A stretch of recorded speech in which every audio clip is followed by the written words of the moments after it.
Commission ಪಡೆಯಲ್ಲ ಅಂತ ಹೇಳಿದ್ರಿ. ನಾನು ಕಮಿಷನ್ ಕೊಡೋದಿಲ್ಲ, ಅದಕ್ಕೆ ಹೇಳಲ್ಲ. ವಿಚಾರಕ್ಕೆ ನಾನು ನಿಮ್ಮ ಜೊತೆ ಇದ್ದವನು ಕುಮಾರಸ್ವಾಮಿ ಜೊತೆ ಎಲ್ಲವೂ ಗೊತ್ತಿದೆ. ಹೌದು, ನಂದು ನೋಡ್ರಿ ತೆರೆದ ಪುಸ್ತಕ, ಓಪನ್ ಪುಸ್ತಕ ನಂದು. ಎಸ್, ಎಲೆಕ್ಷನ್ ಬಂದಾಗ ಏನು ಪ್ರಿಂಟ್ ಮಾಡ್ತೀನ ನೋಟ್ನ? ಇವ್ರೇನು ಪ್ರಿಂಟ್ ಮಾಡ್ತಾರೆ ಎಲೆಕ್ಷನ್ ಬಂದಾಗ? ಎಲೆಕ್ಷನ್ ಬಂದಾಗ ಹೌದು ಒಂದು ಪಾರ್ಟಿ ಕಟ್ಟಬೇಕು.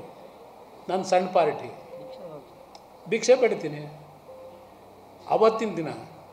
ಇಲ್ಲಿ ಪ್ರತಿದಿನ ರುಜು ಹಾಕೋದಕ್ಕೆ ನಾನೇನು ಎಲ್ಲರಪ್ಪ ಎಷ್ಟು ಈಗ ನಡೀತಿದೆಯಲ್ಲ ಆ ಕೆಲಸ ನನ್ನ ಜೀವನದಲ್ಲಿ ಮಾಡಿಲ್ಲ. ಅದಕ್ಕೆ ಜನ ಇವತ್ತೂ ಚುನಾವಣೆ ಡಿಕ್ಲೇರ್ ಆದಾಗ ಪ್ರೀತಿ ತಂದು ಕೊಡ್ತಾರೆ, ಖರ್ಚು ಮಾಡ್ತೀನಿ. ನಾನು ಮನೆ ದುಡ್ಡಿನಲ್ಲಿ ಮಾಡೋಕ್ಕಾಯ್ತದೆ ಚುನಾವಣೆ ರಾಜಕೀಯದಲ್ಲಿ? ಯಾವ ಕೈಗಾರಿಕೆ ಬಂದು ನೋಡೋಕ್ಕೆ ಹೇಳಿ. ಡೆಲ್ಲಿ ಒಳಗೆ ಅಡ್ಮಿನಿಸ್ಟ್ರೇಷನ್ ಏನು ಅನ್ನೋದನ್ನ ಇಲ್ಲಿ ಮಾಡ್ದಂಗಲ್ಲ. ಅಸಿಸ್ಟೆಂಟ್ ಡೈರೆಕ್ಟರ್ಗಳನ್ನೂ ಬಿಡಲಿಲ್ಲ. ಬಗ್ಗೆ ಚರ್ಚೆ ಆಗ್ತಾನೆ. ಅಯ್ಯೋ ಇಲ್ಲೇ ಹೋಗಿದ್ರೆ ಇಲ್ಲೇ ಹೋಗಿದ್ರೆ ಏನು ಮಾಡ್ಬಿಟ್ಟಾರಂತೆ? ಅದ್ರ ಬಗ್ಗೆ ಚರ್ಚೆ ಬೇಡ. ನನ್ನ ಇದೆ ಬೇರೆ. ಅವರು ಯಾರು? ನಾನು ಇನ್ನೇನು ಏನು ನಾನೇನು ಕಲ್ಲಿನ ಮನೆ ಕಟ್ಕೊಂಡಿದ್ದೀನ?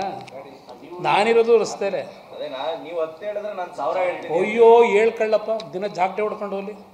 ಹಿಡ್ಕೊಂಡಿದ್ದಾರೆ ಯಾರು? ವಿಶೇಷ ಕೊಡುಗೆ ಏನು ಕುಮಾರಸ್ವಾಮಿ ನೋಡ್ರಿ, ಅವರ ಹತ್ರ ನಾನು ಕೇಳಬೇಕಾಗಿಲ್ಲ. 2006-7 ಮುಖ್ಯಮಂತ್ರಿ ಆದಾಗ ಏನೇನು ಕೊಟ್ಟಿದ್ದೀನಿ ಅನ್ನೋದು ಸರ್ಕಾರದ ಕಡತತ್ವ ನೋಡೋಕೆ ಅವತ್ತು ಜೊತೆ ನಿಲ್ಲಿಲ್ವಾ? ಕೇಂದ್ರ ಸಚಿವರಾದ್ಮೇಲೆ ಏನು ಮಾಡಬೇಕು ಇಲ್ಲಿ ಹೇಳ್ತಾ ಇಲ್ವಾ? ನನ್ನ ಕೈಲಿ ಏನಾಗುತ್ತೋ ಮಾಡ್ತಾ ಇದ್ದೀನಿ. ನನ್ನ ಕೈಲಿ ಏನಾಗುತ್ತೋ ಮಾಡ್ತಾ ಇದ್ದೀನಿ. ಅಯ್ಯೋ ಇಲ್ಲ, ಅವರೊಬ್ಬರೇ ಉಳಿಸೋರು. ಅವರೊಬ್ಬರೇ ಉಳಿಸ್ಕೊಂಬಂದಿರೋದು ಕೊಟ್ಟು ಮಾತಿಲ್ಲ. ಅವ್ರ ಬಗ್ಗೆ ಯಾಕೆ ಚರ್ಚೆ ಮಾಡ್ತೀವಿ? ಅವರ ಹೇಳಿಕೆಗಳಿಗೆ ನನ್ನಿಂದ ಉತ್ತರನೇ ಕೇಳಬೇಡಿ. ಮಂಡ್ಯ ಜಿಲ್ಲೆ ಜನ ಕೊಡ್ತಾರೆ ಫ್ಯೂಚರ್. ಅದು ಬಿಡಿ, ಅದು ಮುಂದಕ್ಕೆ ಅದರ ಪಾಪವ ಅವರೇ ಅನುಭವಿಸ್ಕೊತಾರೆ. ನನಗೆ ಕಾಂಗ್ರೆಸ್ ಪಾರ್ಟಿ ಕಟ್ಕೊಂಡು ನನಗೇನು ಕ್ರಾಂತಿನಾದರೂ ಮಾಡಲಿ ವಾಂತಿನಾದರೂ ಮಾಡಲಿ, ಅದು ಅವ್ರಿಗೆ ಸೇರಿ.